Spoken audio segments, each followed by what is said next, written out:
All right, this is apparently a multi-part episode. This one is Old Friends Not Forgotten. There's no quote for the episode, and the thumbnail had Obi-Wan and Anakin in it, so let's go. Oh no, they're all in their Order 66 locations now.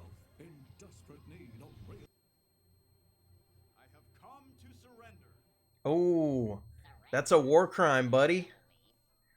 Uh,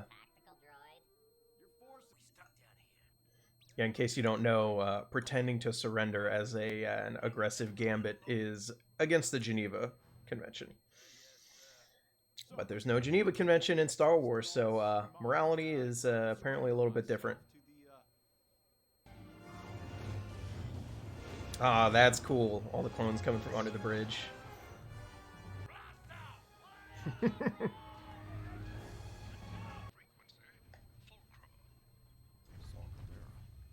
Perhaps the siege at Onderon has taken a turn for the worse. She was already using the code name even now. So the code name Fulcrum from the Rebel Alliance has a pedigree all the way back to now. That's kind of cool. That's actually a smooth move from Yularen. Her costume update is on point. Ooh. Especially Obi-Wan would be very keen on this, but they don't end up going there.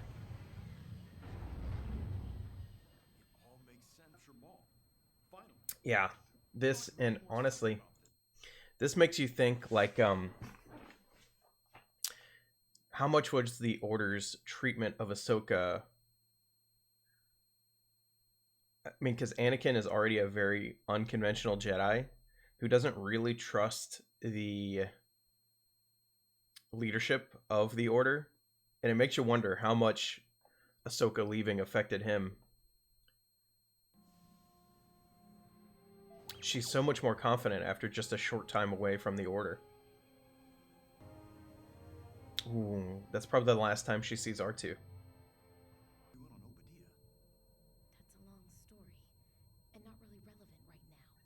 Kind of like those 4 episodes were. Yikes. Ooh. Wow. We're not finished with our first one yet. I thought she meant something to you. Ooh. She did. Ooh. And still, the council will decide what our course of action will be. Anakin's side-eyeing this heavily because this is not the decision that he would make in the same situation. Interesting. She looks so different already.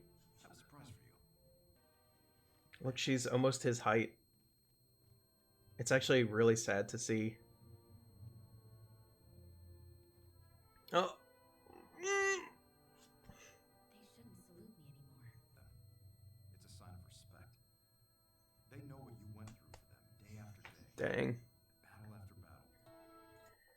I keep talking about the magic tricks that the Clone Wars series did, but making people actually care about the clones is the big one. Bigger even than making Ahsoka go from one of the most hated characters to one of the most beloved. Actually, man, because when episode 3 rolled around, you hardly cared about the clones at all. You're like, they were a means to an end.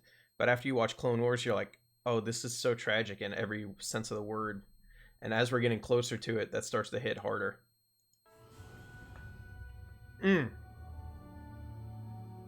He had a gift for you.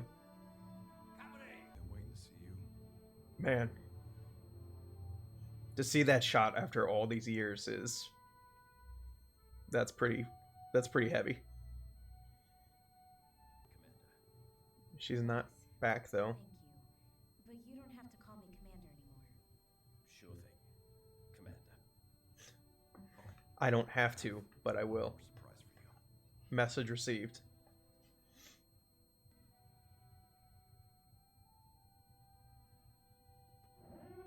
You're going to abandon Bo-Katan and her people? What are you supposed to do? Ahsoka, It's the capital. understand. This is a pivot. Ahsoka can go with him as Yeah. create a bureaucratic shield, That is, and that's the last time they see each other. One other. He doesn't seem to stay dead. Ooh, that scene in Rebels was so good. as always. That's her awesome sabers. Not the same ones she has in Rebels, because she has to the backstory here is after all this stuff happens in Mandalore and Order 66 happens, she actually buried her lightsabers in Rex's fake grave,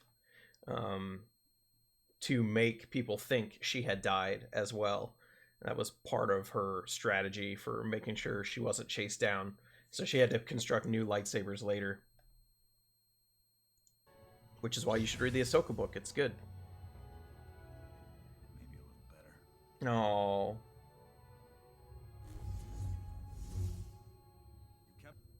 It's weird. Anakin, It's like Kenobi's like her grandpa in some weird way. good luck. Next time she sees him, he's got a helmet on.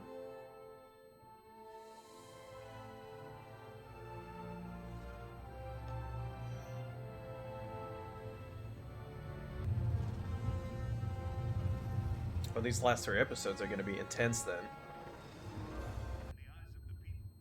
I'm fine with that. That's not how it ends up. Definitely not. Interesting. Saxon too. It's been a while since we had a fight like Interesting. Nice little piece of lore that he is also here. The Mandalorians are like, we're getting out of these transports, yo. Mandalorian warfare. They're not gonna let you land unharassed. Mandalorians fighting a Jedi on Mandalore. There's something, I don't know, really deep about that in Star Wars. Like in the DNA of the backstory. Bye! They thought they were fighting the Republic and other Mandalorians. They weren't counting on a Jedi being there. And all the Mandalorians have a slightly different design. I love it. we're meeting stronger opposition than anticipated. And he still has the horns. Docks and are moving on your position. To support Ursa at the docks. Well, and we know he gets away, Maul so... doesn't escape. Oh, Rex is a commander now, not a captain, by the way. They had to promote somebody else to his captain spot.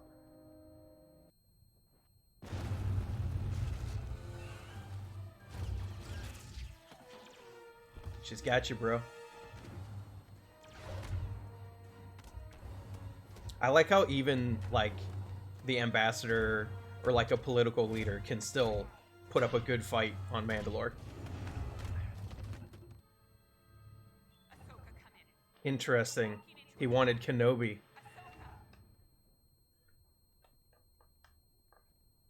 So if the Separatists hadn't made their move at that exact same time, Maul would have gotten exactly what he wanted. They're not doing great at covering their flanks down here. That's a lot of paths to not check ambush points. They took the Jedi out for a split second so they could pick off the troopers. That's all the time they needed.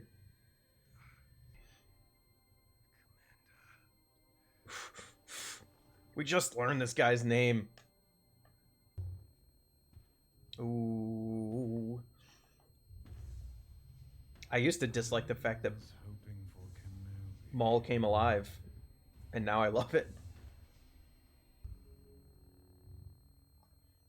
No, no credits music, just the sound of the saber. Okay, well, this is what I've been wanting the whole rest of this. You know, this is what we could have led with this and had like a whole lot of episodes, but no, this is good. 3 more episodes is enough time, I think, for this to play out how, and given enough time, what it should have. So, yeah. Easily the best episode so far. Like, some of the Bad Batch episodes were pretty good, but not like this.